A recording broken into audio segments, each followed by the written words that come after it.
মৰমৰ ছাত্ৰ ছাত্ৰীসকল, আমি আগৰ পাঠদানত পঢ়িছিলোঁ কালিৰাম মেধিৰ এটা চিন্তা উদ্ৰেককাৰী প্ৰবন্ধ, আৰু সেই প্ৰবন্ধটো হৈছে গৌৰৱ।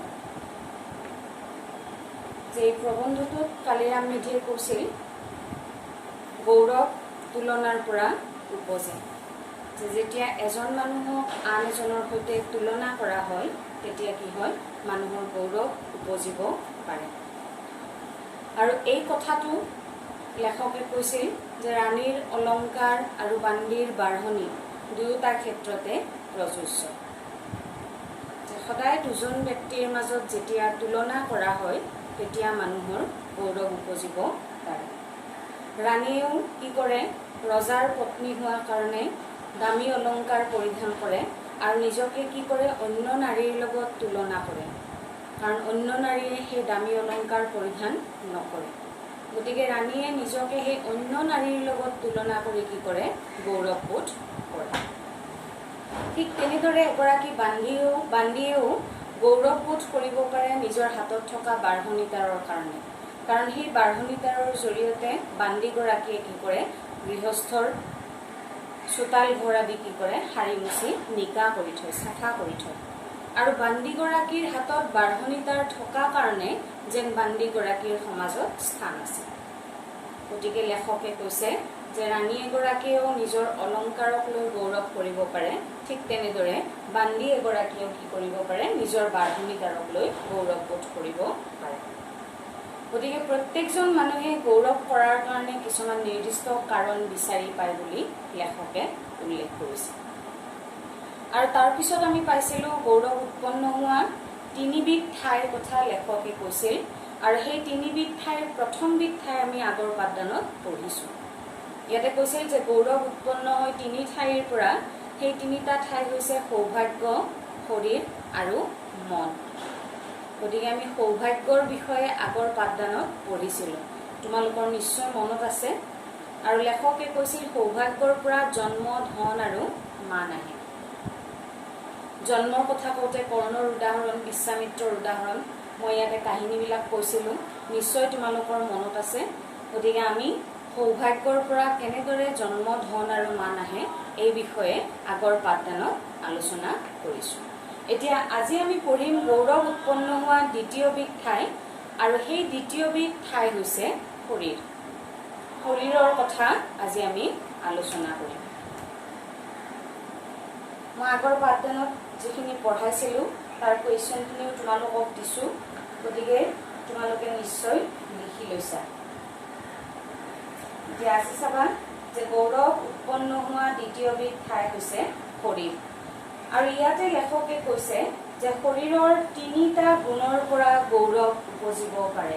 যে গৌৰৱ উৎপন্ন হোৱা দ্বিতীয়বিধ ঠাই হৈছে শৰীৰ, আৰু এই শৰীৰৰ তিনিটা গুণৰ কথা লেখকে আলোচনা কৰিছে। সেই তিনিটা গুণ হৈছে, এটা হৈছে ৰূপ, প্ৰথমটো ৰূপ, দ্বিতীয়টো স্বাস্থ্য, আৰু তৃতীয়টো হৈছে বল। যে শৰীৰৰ তিনিটা গুণ, ৰূপ, স্বাস্থ্য আৰু বল, এই তিনিটা গুণৰ পৰা মানুহৰ গৌৰৱ উপজিব পাৰে বুলি লেখকে উল্লেখ কৰিছে। যে ৰূপে কি কৰে, জ্ঞানী লোককো অজ্ঞানী কৰি তোলে। আৰু লেখকৰ মতে লেখকে উল্লেখ কৰিছে যে ৰূপৰ কাৰণে যুদ্ধ বিগ্ৰহৰ সৃষ্টি হয়, লগতে জগতৰ বুৰঞ্জীও পৰিৱৰ্তন হ'ব পাৰে। বুৰঞ্জীৰ কথাৰ কেতিয়াও সাল সলনি নাই, কিন্তু লেখকে উল্লেখ কৰিছে যে ৰূপৰ কাৰণে কিন্তু কেতিয়াবা যেন জগতৰ বুৰঞ্জীও সাল সলনি হৈ যায়। মহাদেৱৰ নিচিনা প্ৰধান যোগীকো ভগৱানৰ বিশ্ববিমোহন ৰূপে বলিয়া কৰিছিল। যে মহাদেৱ আছিল যোগীসকলৰ ভিতৰত প্ৰধান তপস্বী, আৰু সেই মহাদেৱৰ নিচিনা প্ৰধান যোগীজনৰো তপস্যা ভংগ কৰিছিল কোনে? ভগৱান শ্ৰীকৃষ্ণই। ভগৱান শ্ৰীকৃষ্ণই মোহিনী ৰূপ ধাৰণ কৰি মহাদেৱৰ সন্মুখত উপস্থিত হৈছিল, আৰু তেতিয়া মহাদেৱৰ তপস্যা ভংগ হৈছিল, আৰু মহাদেৱে কি কৰিছিল, সেই ভগৱান শ্ৰীকৃষ্ণৰ মোহিনী ৰূপৰ পিছে পিছে দৌৰি গৈছিল, খেদি ফুৰিছিল। গতিকে এনে এজন প্ৰধান যোগী তপস্বীৰো ৰূপে কি কৰিব পাৰে, তপস্যা ভংগ কৰিব পাৰে বুলি লেখকে উল্লেখ কৰিছে। আৰু লগতে কৈছে ৰাম ৰাৱণৰ যুদ্ধ আৰু গ্ৰীক ট্ৰজান যুদ্ধৰ কাৰণৰূপ যে ৰাম ৰাৱণৰ যুদ্ধ কিয় হৈছিল যে সীতা ৰূপৱতী হোৱা কাৰণে ৰাৱণে সীতাক হৰণ কৰি নিছিল আৰু ফলত ৰাম আৰু ৰাৱণৰ মাজত যুদ্ধ হৈছিল গতিকে ৰূপৰ কাৰণে যুদ্ধ বিগ্ৰহৰ সৃষ্টি হয় বুলি লেখকে উল্লেখ কৰিছে আৰু লগতে কৈছে ৰাম ৰাৱণৰ যুদ্ধৰ কাৰণ হৈছে এই ৰূপ আৰু কৈছে গ্ৰীক ট্ৰজান যুদ্ধৰ কাৰণৰ ৰূপ তোমালোকে জানা গ্ৰীক আৰু ট্ৰজান সকলৰ মাজত যুদ্ধ হৈছিল বিশ্বসুন্দৰী হেলেনৰ কাৰণে আৰু ফলত কি হৈছিল গোটেই ট্ৰয় নগৰখন ধ্বংস হৈ গৈছিল আৰু সেইকাৰণে ইয়াতে কৈছে যে ৰূপৰ কাৰণে গ্ৰীক আৰু ট্ৰজান সকলৰ মাজতো যুদ্ধ হৈছিল ইয়াৰ পিছত আকৌ লেখকে উল্লেখ কৰিছে যে ৰূপে অকল ধ্বংসই নকৰে যুদ্ধ বিগ্ৰহ হলে ধ্বংস হৈ যায় সকলো যে অকল ধ্বংসই নহয় ৰূপৰ কাৰণে কেতিয়াবা কেতিয়াবা সৃষ্টিও হ'ব পাৰে ইয়াতে উল্লেখ কৰিছে এগৰাকী কবিৰ কথা আৰু সেই কবিগৰাকী হৈছে দান্তে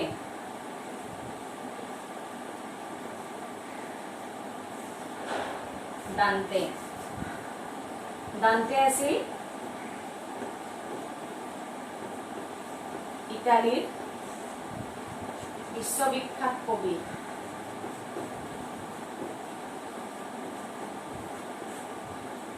ইটালীৰ বিশ্ববিখ্যাত কবি দান্তে দান্তে কি কৰিছিল ইটালীৰ বিশ্ববিখ্যাত কবি দান্তে এখন কাব্যগ্ৰন্থ লিখিছিল আৰু সেই কাব্যগ্ৰন্থখনৰ নাম হৈছে ইটালীৰ বিশ্ববিখ্যাত কবি দান্তে লিখা কাব্যগ্ৰন্থখনৰ নাম হৈছে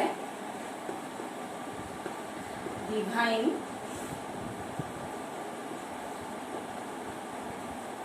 কমেডি দান্তে ৰচনা কৰিছিল ইটালীৰ বিশ্ববিখ্যাত কবি দান্তে ৰচনা কৰিছিল ডিভাইন কমেডি নামৰ কাব্যগ্ৰন্থখন এটো তোমালোকৰ প্ৰশ্ন আহিব পাৰে যে দান্তে কোন আছিল প্ৰথম প্ৰশ্ন আহিব পাৰে এটো দান্তে আছিল ইটালীৰ এজন বিশ্ববিখ্যাত কবি তাৰ পিছত প্ৰশ্ন আহিব পাৰে দান্তে ৰচনা কৰা বিখ্যাত কাব্যগ্ৰন্থখনৰ নাম কি সেইখন হৈছে ডিভাইন কমেডি বা প্ৰশ্ন আহিব পাৰে ডিভাইন কমেডি কাব্যগ্ৰন্থৰ ৰচক কোন এটো হৈছে দান্তে যে দান্তে কি কৰিছিল এই বিখ্যাত কাব্যগ্ৰন্থখন তেওঁৰ ৰূপহী প্ৰেমিকা বিয়েট্ৰিছ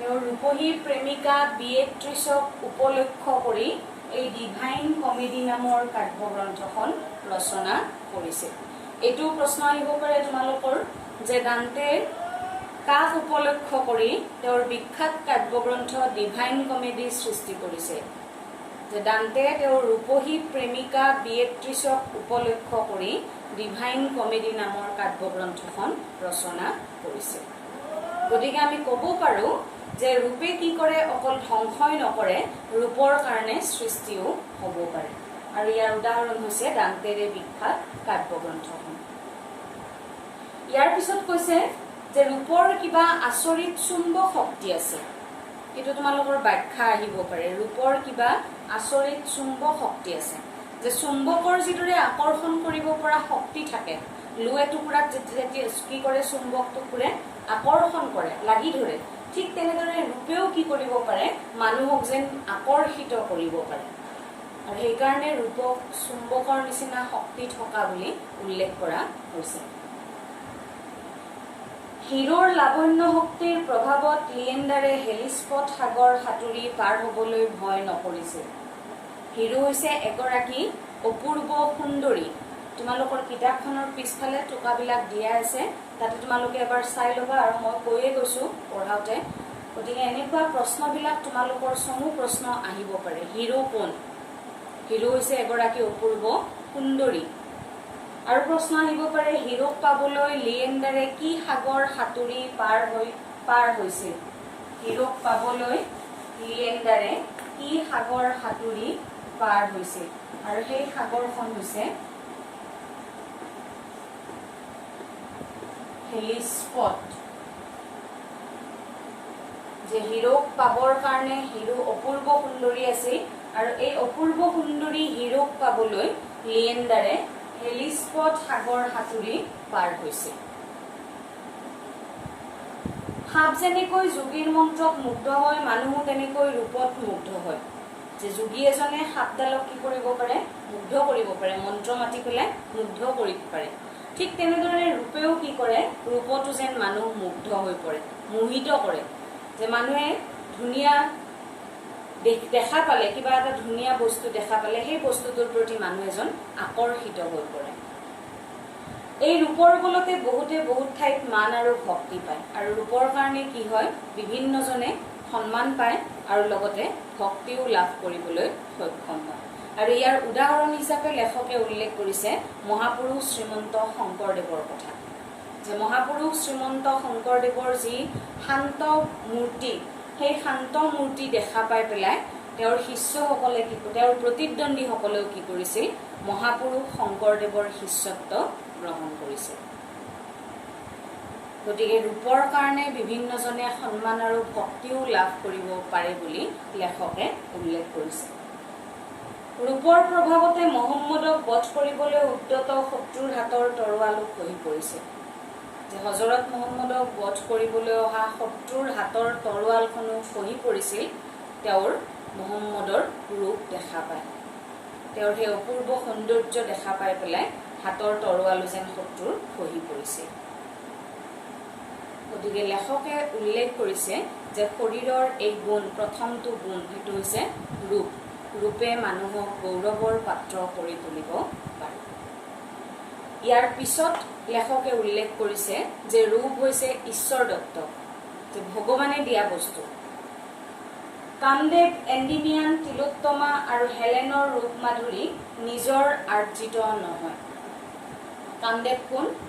কামদেৱ হৈছে হিন্দুসকলৰ প্ৰেমৰ দেৱতা আৰু কামদেৱ দেখিবলৈ ধুনীয়া আছিল, সুন্দৰ আছিল। গতিকে কামদেৱৰ সেই যি সৌন্দৰ্য আৰু লগতে কৈছে এণ্ডিমিয়ান। এণ্ডিমিয়ান আছিল এজন ভেড়াৰখীয়া ৰূপ ডেকা, ভেড়াৰখীয়া ডেকা এজন ৰূপ ডেকা। আৰু সেই ভেড়াৰখীয়া ৰূপ ডেকা এণ্ডিমিয়ানক পাবৰ কাৰণে চন্দ্ৰাদেৱীয়ে কি কৰিছিল? পৰ্বতৰ নামনিত চিৰকাললৈকে এণ্ডিমিয়ানক শুৱাই থৈছে, যাতে সেই এণ্ডিমিয়ানৰ সৌন্দৰ্য তেওঁ প্ৰতিদিনে উপভোগ কৰিব পাৰে, চাই থাকিব পাৰে। সেইকাৰণে কি কৰিছিল? পৰ্বতৰ নামনিত চিৰকাললৈ এণ্ডিমিয়ানক শুৱাই থৈছে। তিলোত্তমা, তিলোত্তমা পুৰাণত বৰ্ণিত এগৰাকী অপূৰ্ব সুন্দৰী নাৰী, যাক পাবৰ কাৰণে কি কৰিছিল? দুজন ভায়েক ককায়েক, কোন কোন? সুন্দ আৰু উপসুন্দ। এই সুন্দ আৰু উপসুন্দই কি কৰিছিল? তিলোত্তমাক পাবৰ কাৰণে কাজিয়া কৰিছিল পৰস্পৰে আৰু মৃত্যু আঁকোৱালি লৈছিল। আৰু হেলেনৰ কথা আগতেও পালা, যাৰ কাৰণে গ্ৰীক আৰু ট্ৰজানসকলৰ মাজত যুদ্ধ হৈছিল। হেলেন আছিল এগৰাকী বিশ্ব সুন্দৰী। গতিকে এওঁলোকৰ ৰূপ মাধুৰী, মাধুৰী মানে সৌন্দৰ্য, যে এওঁলোকৰ ৰূপ সৌন্দৰ্য কি? নিজ আৰ্জিত নহয়, তেওঁলোকে নিজে আৰ্জন কৰা বস্তু নহয়। এওঁলোক যে দেখাত ধুনীয়া আছিল, এওঁলোকক কি কৰিছে? ভগৱানে এওঁলোকক দেখাত ধুনীয়া কৰি সৃষ্টি কৰিছে। কিন্তু সেই বুলিয়ে ৰূপৰ ওপৰত আমাৰ হাত নাই এনে নহয়। কিন্তু ৰূপৰ ওপৰত যে মানুহৰ হাত নাথাকে এনেকুৱা নহয়। মানুহে চেষ্টা কৰিলে কি কৰিব পাৰে? নিজৰ কুৎসিত আকাৰ কিছু পৰিমাণে হ'লেও কমাব পাৰে। আৰু ইয়াৰ উদাহৰণ হিচাপে লেখকে উল্লেখ কৰিছে যে জাপানীবিলাকৰ কথা। জাপানীবিলাকে তেওঁলোকৰ গড় ককেচিয়ানবিলাকৰ নিচিনা কৰিবলৈ চেষ্টা কৰিব লাগিছে। জাপানীজবিলাক কেনেকুৱা? তেওঁলোকৰ মুখবিলাক গোল, তাৰপিছত নাকবিলাক চেপেটা। কিন্তু ককেচিয়ানৰ মানুহবিলাক কেনেকুৱা? নাকবিলাক দীঘল দীঘল, জোঙা জোঙা। গতিকে জাপানীবিলাকেও কি কৰিবলৈ ধৰিছে? যেন চেষ্টা কৰিছে তেওঁলোকৰ নিজৰ ৰূপ কিছু পৰিমাণে ককেচিয়ানবিলাকৰ নিচিনা কৰিবলৈ। আৰু এই ক্ষেত্ৰত যেন জাপানীবিলাক কিছু পৰিমাণে কৃতকাৰ্যও হৈছে। গতিকে ৰূপৰ ওপৰত যদিও ৰূপ ঈশ্বৰ দত্ত, তথাপি ৰূপৰ ওপৰত মানুহৰ কিছু পৰিমাণে হ'লেও হাত থাকে। মানুহে চেষ্টা কৰিলে কিছু পৰিমাণে এই সৌন্দৰ্য বৃদ্ধি কৰিব পাৰে। সৌন্দৰ্য বঢ়োৱাত স্বাস্থ্যই বৰ সহায় কৰে। যে শৰীৰৰ দ্বিতীয়টি গুণ, প্ৰথম গুণটো আমি পালোঁ ৰূপ, দ্বিতীয়টি গুণ হৈছে স্বাস্থ্য, যে সৌন্দৰ্য বঢ়োৱাত স্বাস্থ্যই বৰ সহায় কৰে। মানুহ দেখাত ধুনীয়া হ'বলৈ হ'লে কি হয়, তেওঁৰ স্বাস্থ্যটো ভাল হ'ব লাগে। স্বাস্থ্য ভাল মানে ইয়াতে শকত-আবত এইটো বুজোৱা হোৱা নাই। স্বাস্থ্য ভাল মানে কি, নিৰোগী হৈ থকা, বেমাৰ আজাৰ নোহোৱা। যদি এজন মানুহ নিৰোগী হৈ থাকে, বেমাৰ আজাৰ তেওঁৰ নাথাকে, তেনেহ'লে তেওঁ কি হয়, দেখাত ধুনীয়া হৈ থাকিব পাৰে। স্বাস্থ্য ভালে থাকিলে আৰু তেজ পৰিষ্কাৰ থাকিলে মুখৰ গড় বেয়া হ'লেও মানুহ দেখিবলৈ কুশ্ৰী নহয়। যে স্বাস্থ্য যদি ভালে থাকে তেনেহ'লে মানুহৰ দেখাত গড় বেয়া হ'লেও কিন্তু দেখিবলৈ ইমান কুশ্ৰী নহয়। কিন্তু ৰোগীয়া মানুহৰ মুখ কাৰ্তিক নাৰ্চিছাছৰ নিচিনা সুন্দৰ হ'লেও দেখিবলৈ কুৎসিত আৰু ঘিণ লগা হয়। কাৰ্তিকৰ কথা জানাই তোমালোকে, মহাদেৱৰ পুত্ৰ কাৰ্তিক কি আছিল, দেখাত ধুনীয়া আছিল। আৰু কৈছে নাৰ্চিছাছ গ্ৰীক পুৰাণত বৰ্ণিত এগৰাকী ব্যক্তি, আৰু এই ব্যক্তিগৰাকী কি দেখাত ধুনীয়া আছিল বুলি কোৱা হয়। গতিকে এই কাৰ্তিক নাৰ্চিছাছৰ নিচিনা দেখাত ধুনীয়া হ'লেও ৰোগীয়া মানুহবিলাক, যিবিলাকৰ দেহত বেমাৰ আজাৰ থাকে, সেই বেমাৰ আজাৰ থকা মানুহবিলাক কিন্তু দেখিবলৈ তেওঁলোক সৌন্দৰ্যশালী কেতিয়াও হ'ব নোৱাৰে। স্বাস্থ্যৰ বহুত সুখৰ মূল, যে মানুহৰ টকা পইচা নাথাকিলেও যদি শৰীৰ ভালে থাকে, বেমাৰ আজাৰ নহয়, তেনেহ'লে মানুহে কি কৰিব পাৰে, সুখ লাভ কৰিব পাৰে। ধন-জন, মান সম্ভ্ৰম আৰু বিষয় ঐশ্বৰ্য সকলো স্বাস্থ্যৰ তল। যে ধন সম্পত্তি, টকা পইচা এইবিলাক কি বিষয় ঐশ্বৰ্য, এইবিলাক এদিনীয়া বস্তু, মানুহৰ আজি আছে কালি নাই। কিন্তু যেতিয়া মানুহ এজনৰ শৰীৰ ভালে থাকিব, দেহত বেমাৰ আজাৰ নাথাকিব, তেতিয়া সেইটোৱেই আচলতে মানুহৰ কাৰণে ডাঙৰ সুখ হৈ পৰে। টকা পইচাই মানুহক খন্তেকৰ কাৰণেহে সুখ দিব পাৰে। এজন যদি ধনী মানুহৰ প্ৰতিদিনে বেমাৰ আজাৰ হৈ থাকে, তেনেহ'লে তেওঁৰ সেই টকা পইচাই কিন্তু তেওঁক সুখ দিব নোৱাৰে। কিন্তু যদি তেওঁৰ টকা পইচাও নাই, কিন্তু তেওঁৰ দেহত বেমাৰ আজাৰ নাই, তেওঁ কৰি খাব পাৰে, তেনেহ'লে তেওঁৱেই যেন সুখী সুখ ভোগ কৰিব পাৰে। ৰোগীয়া মানুহ ৰঘুৰ দৰে ভাগ্যৱান আৰু প্ৰতাপী হ'লেও সুখী হ'ব নোৱাৰে। ৰঘু কোন? ৰঘু কোন বুলি সুধিলে নিশ্চয় তোমালোকৰ পৰা উত্তৰ আহিব ৰামচন্দ্ৰ, হয়নে? যে ৰঘু হৈছে ৰামচন্দ্ৰৰ উপৰি পুৰুষ, পূৰ্বপুৰুষ, আৰু সেইকাৰণে ৰামচন্দ্ৰৰ সেই গোটেই বংশটোকে তেওঁৰ নামেৰে নামকৰণ কৰা হৈছে ৰঘু বংশ বুলি। ৰামচন্দ্ৰৰ পূৰ্বপুৰুষ হৈছে ৰঘু।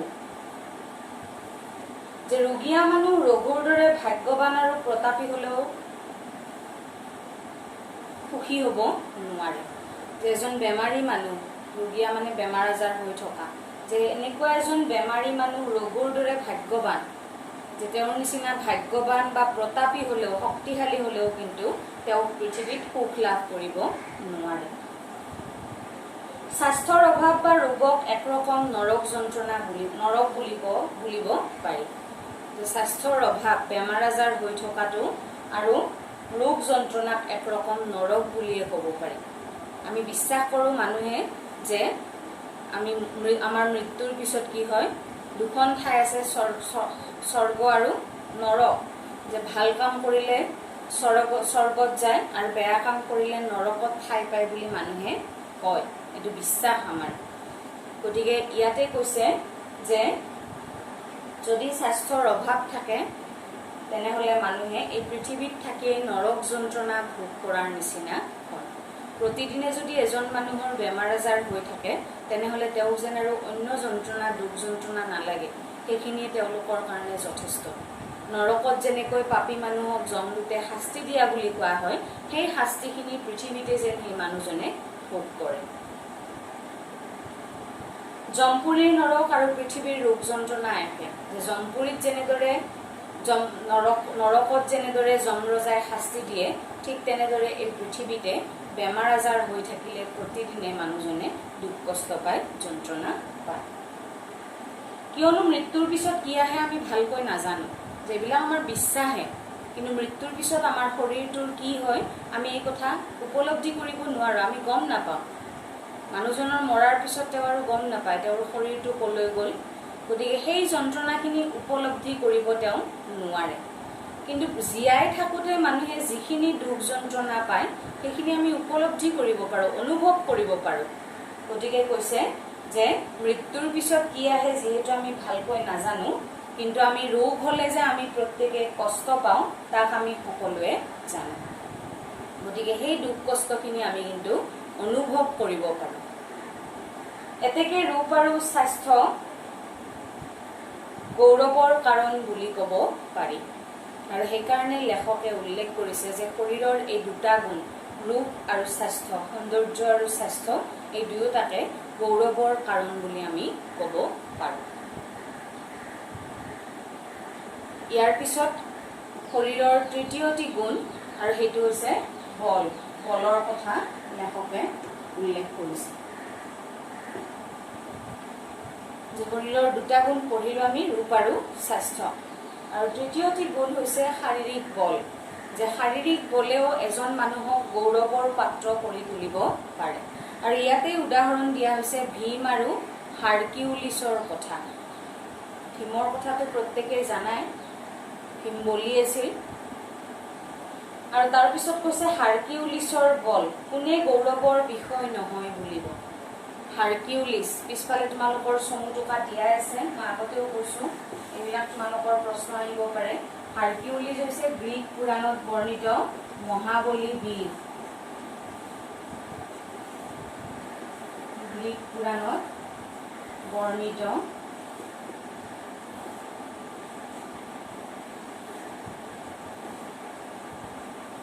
মহাবলী বীৰ, আৰু সেইজন হৈছে হাৰকিউলিছ। হাৰকিউলিছ। তোমালোকৰ প্ৰশ্ন আহিব পাৰে যে হাৰকিউলিছ কোন আছিল? হাৰকিউলিছ আছিল গ্ৰীক পুৰাণত বৰ্ণিত এজন মহাবলী বীৰ।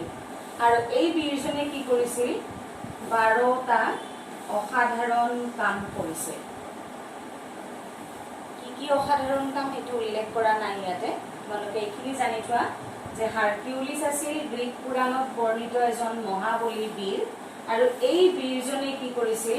12টা অসাধাৰণ কাম কৰিছিল। এইটো প্ৰশ্ন আহিব পাৰে, হাৰকিউলিছে কিমানটা অসাধাৰণ কাম কৰিছিল, বা প্ৰশ্ন আহিব পাৰে হাৰকিউলিছ কোন আছিল। গতিকে এওঁলোক কি বলি আছিল, ভীম আৰু হাৰকিউলিছ। গতিকে এওঁলোকৰ সেই শাৰীৰিক বলে এওঁলোকক কি কৰিছিল?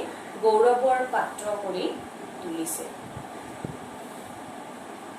বলে মানুহক সাহস, স্ফূৰ্তি আৰু আনন্দ দিয়ে। যে শাৰীৰিক বলে মানুহক কি কৰে? সাহস প্ৰদান কৰে, মনত আনন্দ দিয়ে, আৰু লগে লগে কি হয়? মানুহজন ফূৰ্তিত থাকিব পাৰে, আনন্দত থাকিব পাৰে। বল থাকিলে মানুহে আনৰ ওপৰত কেতিয়াবা প্ৰভুত্ব চলাব আৰু আনৰ পৰা ভয় আৰু ভক্তি আকৰ্ষণ কৰিব পাৰে। যে শাৰীৰিক বলৰ কাৰণে এজন নিৰ্বলী মানুহে বলৱান মানুহজনক কি কৰে? ভক্তি কৰে আৰু সন্মান প্ৰদৰ্শন কৰে, আৰু ভয়ৰ দৃষ্টিৰে চাই, তেওঁ সমী কৰি চলে, ভয় কৰি চলে। বল ঈশ্বৰ দত্ত হ'লেও তাক নিজে চেষ্টা কৰি কিছু পৰিমাণে বঢ়াব পাৰি। যে মানুহৰ ৰূপ, সৌন্দৰ্যটো যেনেদৰে কি কৰিব পাৰে? মানুহে বৃদ্ধি কৰিব পাৰে। যে মানুহৰ সৌন্দৰ্য যিদৰে মানুহে চেষ্টা কৰি, যদিও ভগৱানে দিয়া বস্তু, তথাপি চেষ্টা কৰি এই শাৰীৰিক ৰূপটো, সৌন্দৰ্যটো মানুহে বৃদ্ধি কৰিব পাৰে, ঠিক তেনেদৰে শাৰীৰিক বলো মানুহে বৃদ্ধি কৰিব পাৰে। কেনেকৈ? ব্যায়াম আদি কৰি। যে ব্যায়াম আদি কৰাৰ ফলত মানুহৰ শাৰীৰিক বল কি হয়? বৃদ্ধি হয়। গতিকে বলটো যদিও ভগৱানে দিয়া বস্তু, ব্যায়াম আদি কৰি মানুহে নিজৰ শাৰীৰিক বল বৃদ্ধি কৰিব পাৰে। আৰু ইয়াৰ উদাহৰণ হৈছে দুজন ব্যক্তি, আৰু সেই ব্যক্তি দুজন হৈছে চেন্দো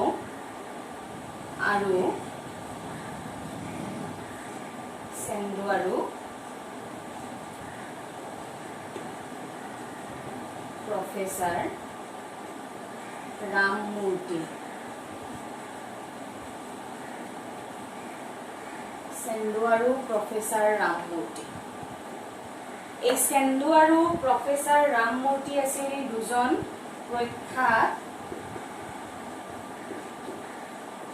প্ৰখ্যাত ব্যায়ামবিদ। দুজন প্ৰখ্যাত ব্যায়ামবিদ আছিল চেন্দু আৰু প্ৰফেচাৰ ৰামমূৰ্তি। আৰু এওঁলোকে কি কৰিছিল, এওঁলোক দুজনে নিজৰ শাৰীৰিক বল ব্যায়াম আদি কৰি বৃদ্ধি কৰিছিল। গতিকে লেখকে কৈছে যে মানুহে সৌন্দৰ্য যেনেদৰে নিজে চেষ্টা কৰি কিছু পৰিমাণে বৃদ্ধি কৰিব পাৰে, ঠিক তেনেদৰে এই শাৰীৰিক বলো মানুহে কি কৰিব পাৰে, ব্যায়াম আদি কৰি বৃদ্ধি কৰিব পাৰে। আৰু ইয়াৰ উদাহৰণ হৈছে এই দুগৰাকী ব্যক্তি, চেন্দু আৰু প্ৰফেচাৰ ৰামমূৰ্তি।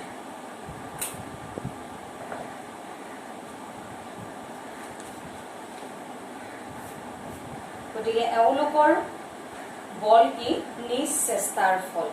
তেওঁলোকৰ যি শাৰীৰিক বল সেয়া আচলতে নিজৰ চেষ্টাৰহে ফল। এইখিনিলৈকে বুজি পাইছা? যে আমি প্ৰথম ক্লাছত পঢ়িছিলোঁ কালিৰাম মেধিৰ বিষয়ে, আৰু তাৰপিছত পঢ়িছিলোঁ গৌৰৱ তুলনাৰ পৰা উপজে প্ৰথমবিধ গৌৰৱ উৎপন্ন হোৱা ঠাই সৌভাগ্যৰ কথা। আৰু আজি আমি পঢ়িলোঁ গৌৰৱ উৎপন্ন হোৱা দ্বিতীয়বিধ ঠাই শৰীৰৰ কথা, আৰু শৰীৰৰ তিনিটা গুণ, ৰূপ, স্বাস্থ্য আৰু বল। তোমালোকৰ পৰীক্ষাত দীঘল প্ৰশ্ন আহিব পাৰে। আজিকালি দীঘল প্ৰশ্ন মানে কিমান, 5 নম্বৰ, 5তকৈ বেছি দীঘল প্ৰশ্ন নাহে। যে 5 নম্বৰী প্ৰশ্ন তোমালোকৰ আহিব পাৰে যে মানুহৰ গৌৰৱ উৎপন্ন হোৱা ঠাই কেইটা আৰু কি কি, তোমাৰ পাঠৰ সহায়ত আলোচনা কৰা। যে মানুহৰ গৌৰৱ উৎপন্ন হোৱা ঠাই 3টা, সৌভাগ্য, শৰীৰ আৰু মন। আৰু তাৰ ভিতৰত আমি সৌভাগ্যৰ পৰা জন্ম, ধন আৰু মান আহে। কি কি উদাহৰণ দিছে, যে জন্মৰ কাৰণে, সৌভাগ্যৰ কাৰণে মানুহে উচ্চ বংশত জন্মগ্ৰহণ কৰে, এইখিনি কথা আমি আগৰ পাঠদানত পঢ়িছোঁ। তাৰপিছত গৌৰৱ উৎপন্ন হোৱা দ্বিতীয়বিধ ঠাই শৰীৰ, শৰীৰৰ গুণ 3টাৰ কথা আমি পালোঁ।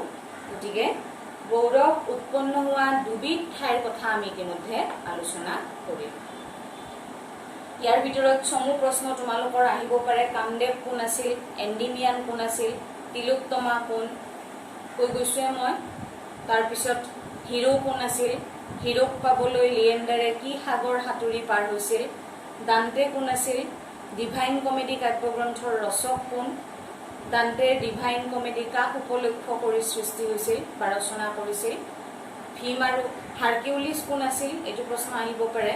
হাৰকিউলিছে কিমানটা অসাধাৰণ কাম কৰিছিল, চেন্দু আৰু প্ৰফেচাৰ ৰামমূৰ্তি কোন।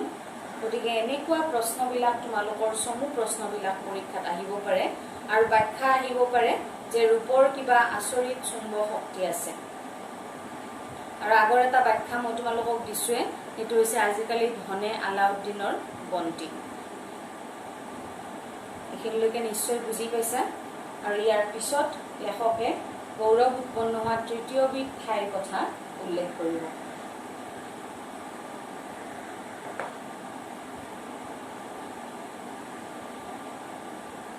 গতিকে এইখিনিলৈকে তোমালোকে চমু প্ৰশ্ন কি কি হ'ব পাৰে মই কৈ গ'লোঁ, সেই চমু প্ৰশ্নবিলাকো তোমালোকে উলিয়াই ল'বা। আৰু ইয়াৰ পিছৰ পাঠদানত আমি গৌৰৱ উৎপন্ন হোৱা তৃতীয়বিধ ঠাইৰ কথা আলোচনা কৰিম। আজিলৈ এৰিছোঁ ইমানতে, ধন্যবাদ।